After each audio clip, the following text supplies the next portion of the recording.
Pass అయినటువంటి బిల్లుని మళ్ళీ లోక్సభలోకి తీసుకురావటం ఏంటి? పాస్ అయిపోయినటువంటి బిల్లుని మళ్ళీ మహిళల్ని మోసం చేయడానికి కాకపోతే ఇంకెందుకు? ఇటువంటి కేంద్ర ప్రభుత్వం ఎన్డీఏ కూటమి కుట్రను పసిగట్టి ముందుగానే విపక్షాలు ఇండియా కూటమి నేతలందరూ కూడా ఆ బిల్లు వీగిపోయేటట్టు చేసినందుకు, మన అందరూ కూడా యూనిటీగా ఫైట్ చేసినందుకు మహిళల తరపున ప్రత్యేకంగా ధన్యవాదాలు తెలియజేస్తా ఉన్నాను.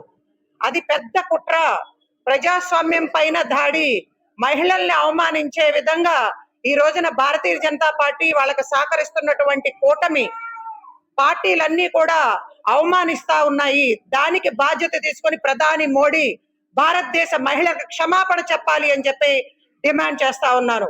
ఈ రోజున మీరు చూడండి, ఒక్కసారి మీడియా ప్రతినిధులందరినీ కూడా రిక్వెస్ట్ చేస్తా ఉన్నాం, మిమ్మల్ని ప్రతిపక్షాల చేస్తున్నటువంటి విమర్శలను గాని మా పోరాటాన్ని గాని చూపించకుండా అనేక నియంత్రణలు చేస్తా ఉన్నటువంటి ఎన్డీఏ కూటమి, ఇక్కడ ఎంత మంది మహిళా నేతలు వచ్చారో, ప్రజా సంఘాలు వచ్చారో, పార్టీలకు అతీతంగా అందరూ కూడా మహిళా రిజర్వేషన్ బిల్లు పాస్ చేయాలి అని చెప్పి 2023లో లోక్సభలో పాస్ అయిన దానికి మద్దతుగా 543 సీట్లలోనే మా వాటా మాకు ఇవ్వాలి అని చెప్పి డైరెక్ట్ గా డిమాండ్ చేస్తా ఉన్నాం.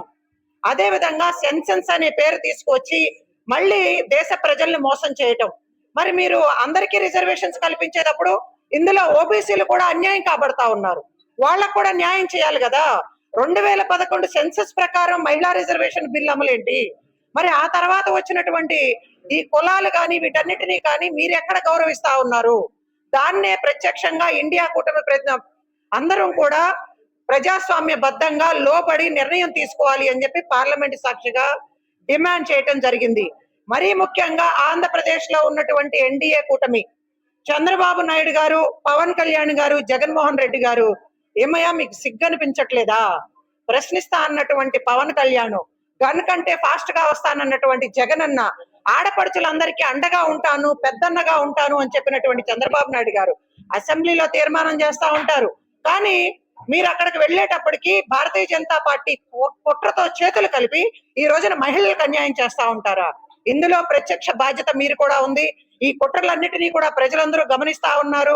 ప్రజాస్వామ్యాన్ని కాపాడటం కోసం ఈ రోజున ఇండియా కూటమి తీసుకున్నటువంటి నిర్ణయం డీలిమిటేషన్ తో మాకు సంబంధం లేదు, ఇతర దేనితోనూ మాకు సంబంధం లేదు. డైరెక్ట్ గా 2023లో తీసుకున్నటువంటి లోక్సభ పాస్ చేసినటువంటి నిర్ణయం ప్రకారం మా మహిళా రిజర్వేషన్ బిల్లు అమలు చేయాలి అని చెప్పి కాంగ్రెస్ పార్టీ డిమాండ్ చేస్తా ఉంది.